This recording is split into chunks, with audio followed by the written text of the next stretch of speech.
After I closed the door, I crumbled under the weight of everything that I had just experienced. I could have never imagined that I would find myself in a situation like this. How had I even made it this far? I just couldn't understand. The thought that finally grabbed my focus was, should I even go on? Does a fucking network administrator even stand a chance anyway? What's the point? I didn't even have any family left, and that was before the world went to shit and people started treating each other as lunch. I was born an only child, and my parents were already pretty advanced in age when they had me. They hadn't met each other until they were already in their early 40s, and I was quite the surprise. Not a whole lot of expecting parents on the north side of 45 years old. By the time I graduated college, they were both pushing 70, and they both passed away before my 29th birthday. These circumstances left me feeling quite isolated in my younger years. I was fortunate to have found a few friends that I had maintained a close relationship with over the years, but there haven't been many. In fact, I had lived in Sand Springs for a few years, and I had only made one real friend here, Tommy. Oh shit, Tommy.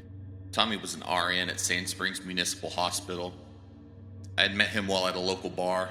We struck up a conversation about college football, and we've been friends ever since. He reminded me a lot of the guys that I still hung out with from back home. In fact, we had all gotten together on several occasions, and Tommy was quickly assimilated into the group. Okay. I need to go find Tommy, and we need to get the fuck out of town. I knew based on earlier conversations that Tommy was working the 12 to 12 shift at the hospital. It made me feel uneasy thinking about what the situation may have been like there. If they were tasked with treating these fucked up people, that place would be obliterated. I finally took a moment to look at my phone. No signal. All of the missed calls were from Dan, Chris, Charlie, and Tommy. Since my phone didn't have signal, I couldn't call my voicemail. Damn it. I hurried down the hall to my bedroom and found the largest backpack that I owned. I loaded it down with a few changes of clothes and a first aid kit I kept in my bathroom, as well as the box that had the rest of the ammunition that wasn't already loaded into the 2 magazines that I had in my gun and my holster. Then I quickly changed out of my work clothes. Business casual wouldn't quite cut it in the apocalypse. I also grabbed my fixed blade knife from the closet and clipped the sheath to my belt. I then went back to the kitchen and fit as much non-perishable food as I could into the remaining space within the backpack. It wasn't a great deal, but it would have to do. Just before opening the door to rush out, I remembered that I hadn't checked to see if there was any sort of emergency alert broadcast on the TV. I had a small solar generator that I regularly used for camping, and I knew that it had some charge left in it since my last trip. I plugged the television into it and turned it on. There was nothing. No alerts, no static, no fuck yous, nothing. How? Isn't that supposed to be used in situations like this? I just couldn't understand it. How could everyone be so blindsided by this? How was there no warning? I tried an old weather radio that I had. Same thing. Nothing. I stood there for a moment in dismay, once again petrified by the circumstances in which I found myself. I regained my composure and reached for the door. I only got it about halfway open before I saw them. 10 to 15 of those things had congregated around my car and driveway. I guess the sound of my car had drawn them in. As gently as possible, I closed the door and backed away, making sure not to bump into anything that may fall over and make a noticeable noise. I paused for a moment to gather my thoughts. I knew I wasn't leaving that way. It also meant that I would have to get to the hospital on foot. This is going to be a long night. I hated to leave my car. It was a 1990 Fox body Mustang with the original 5-liter V8. It was my dream car, and I had been restoring it on my own after work and on the weekend. All of that work gone. I moved through my house toward my back door. I opened the door a sliver of the way and peeked out. It looked like the coast was clear.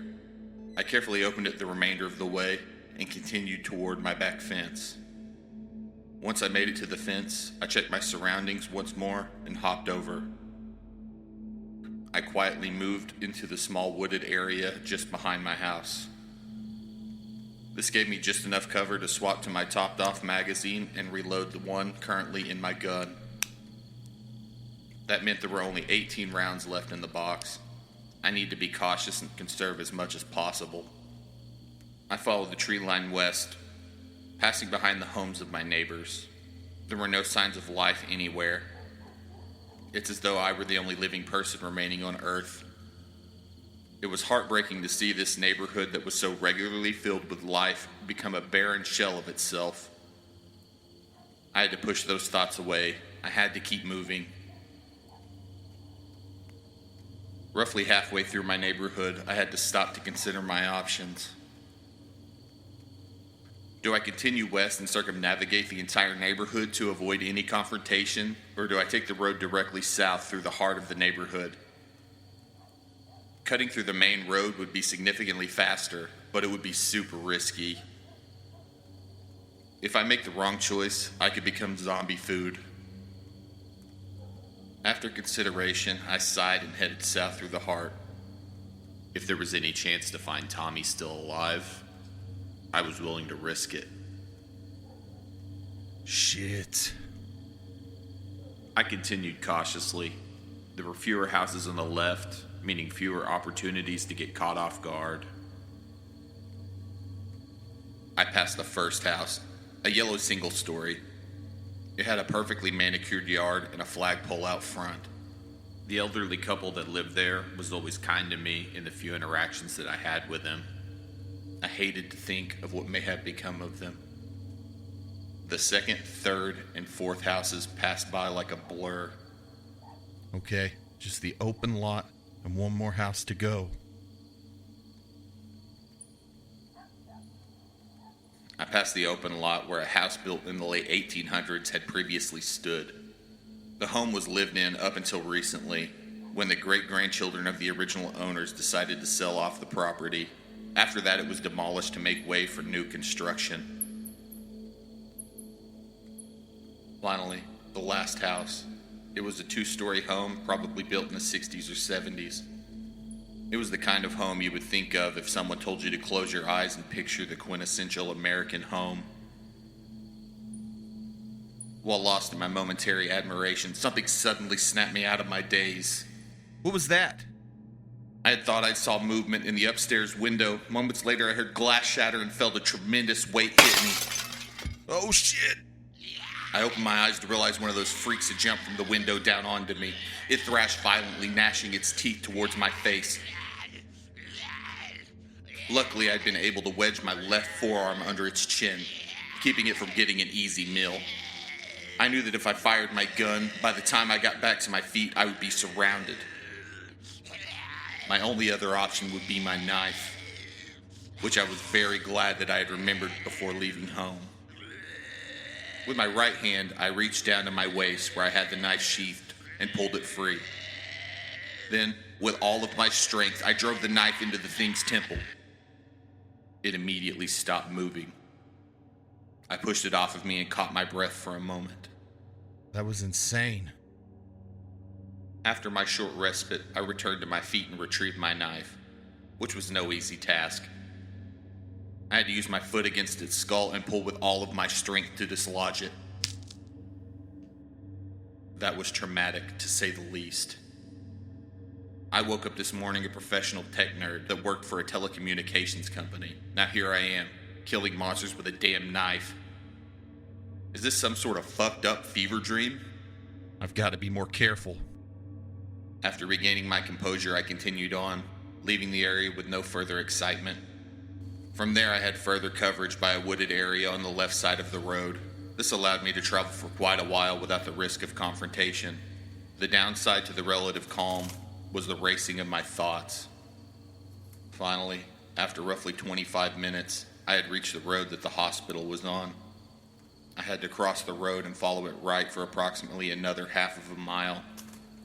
While I didn't have the coverage of the trees that I was previously afforded, the ditch was very deep and allowed me to travel relatively out of sight. Strangely, as I got within a couple hundred yards of the hospital, I heard a muffled thump. Huh. I wonder what that was. Nonetheless, I continued toward the building. As I approached, I could see there were a few lights still on in the building. I guess their backup generator was actually working. I hoped that was a good sign. I entered through the south side employee entrance. Tommy had told me about how the other staff would often leave the door propped open for ease of access to step out for smoke breaks. Probably not a great thing for him to share with someone that wasn't an employee here, but I sure am grateful to have that information right now. I wanted to avoid the main entrance, as it faced a highway that saw a ton of traffic on a regular basis.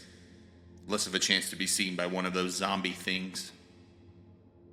I knew that Tommy tended to work on the second floor, and there were stairs just inside the door on the right. In the hallway, I could see bodies laying lifelessly sporadically all the way down. I had to remain aware, but I couldn't look at them.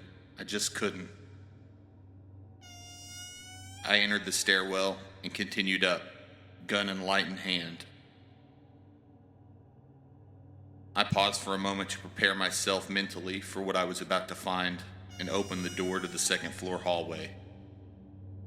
I opened the door and peeked my head out to assess the state of the area. Unsurprisingly, it seemed to be in a very similar state to the ground floor.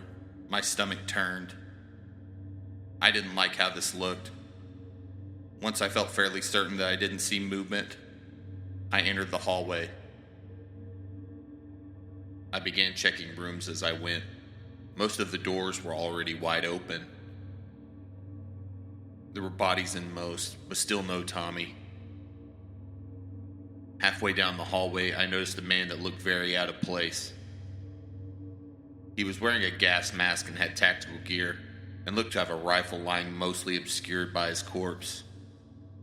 I approached the body cautiously, letting my curiosity get the best of me. At the very least, some of this gear may be useful. It's not like he's going to be needing it. I know that it's a morbid way to think, but I'm quickly learning that is the reality that I'm facing.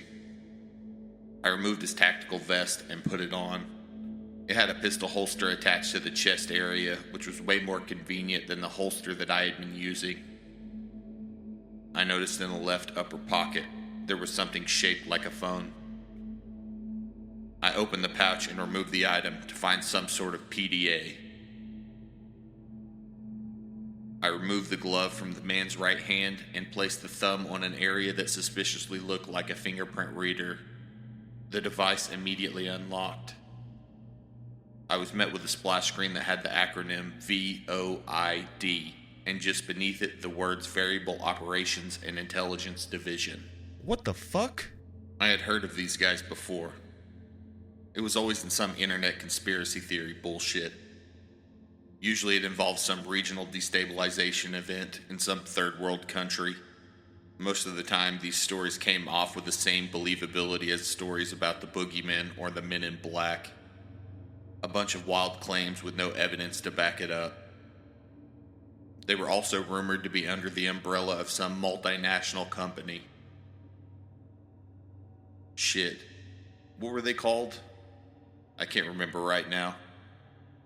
It makes me wonder if there was any truth to that. I didn't want to take too much time pillaging all of this poor fucker's belongings.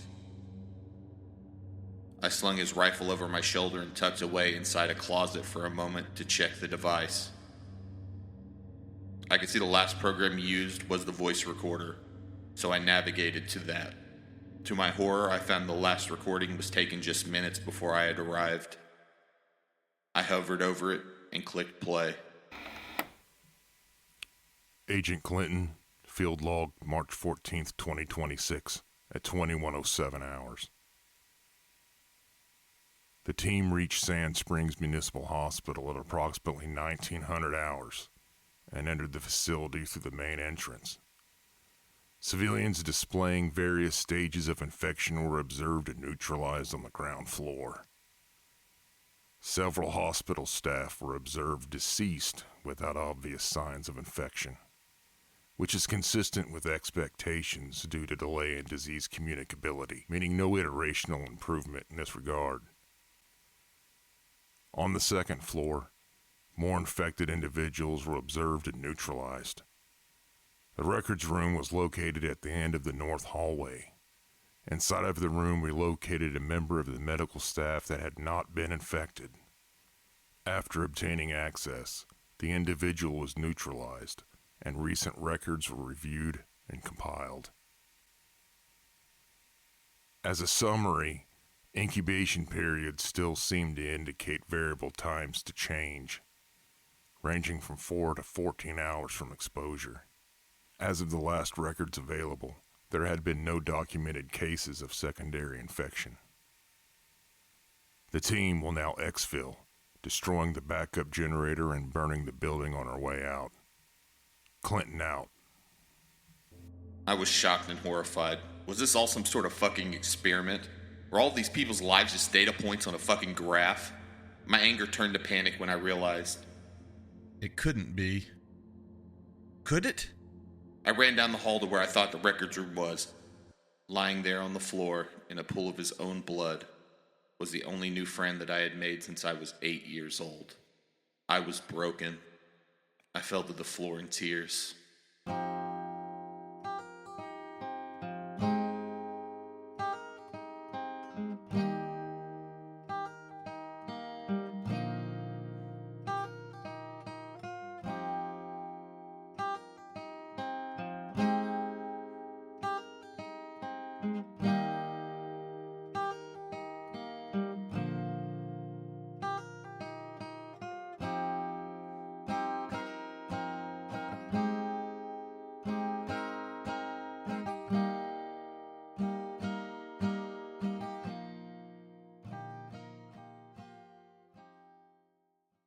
Suddenly I heard an explosion and saw a ball of fire. I knew those bastards had just started burning the building. I propped Tommy up to give him one final hug and gently laid him back on the floor. I'll see you later, old friend. I exited the records room and headed back down the hallway that I came in.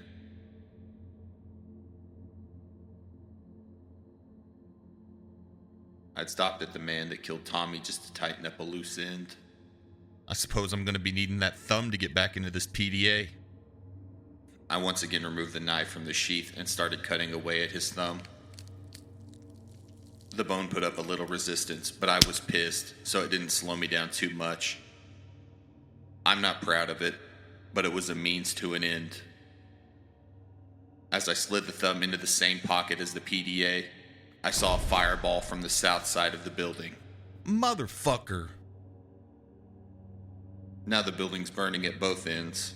I rushed to the next room on the right and smashed out the window. I looked out hoping for there to be something to soften my fall. I was in luck, sort of. There was a dumpster with both lids closed. This would hurt, but it's better than burning to death. I positioned myself in the window frame and jumped. I hit the dumpster hard, but I knew that I had to get out of there. I was in no shape to deal with a whole damn tactical unit. I dragged myself to my feet and pushed through a hole in the fence at the back of the hospital. I stayed low, trying to use the taller grass to obscure my figure moving through the dark. Until I once again was in the woods. I traveled for what felt like hours. I eventually reached an abandoned sawmill on a creek and decided that that would be as good a place as any to camp for the night. I was exhausted. It had been nonstop chaos since I woke up at work, and my body was past the point of failure.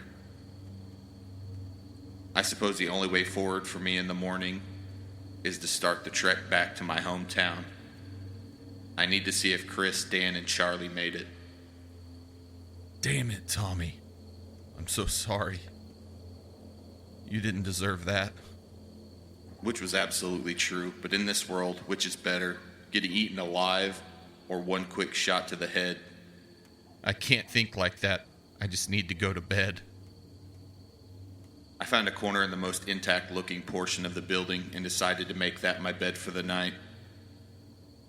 I took a few items out of my backpack and then tossed it against the wall to use as a pillow. I sat down with my back against the wall and then laid over, and then no sooner than my head hit the pillow, I was out.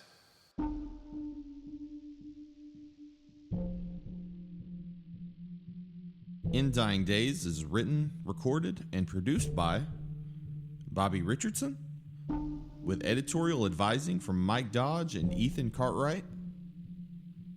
Lead character was voiced by Bobby Richardson. Agent Clinton was voiced by Mike Dodge. And the falling zombie was voiced by Bobby Richardson. Thank you for listening, and I hope to see you again next time on In Dying Days.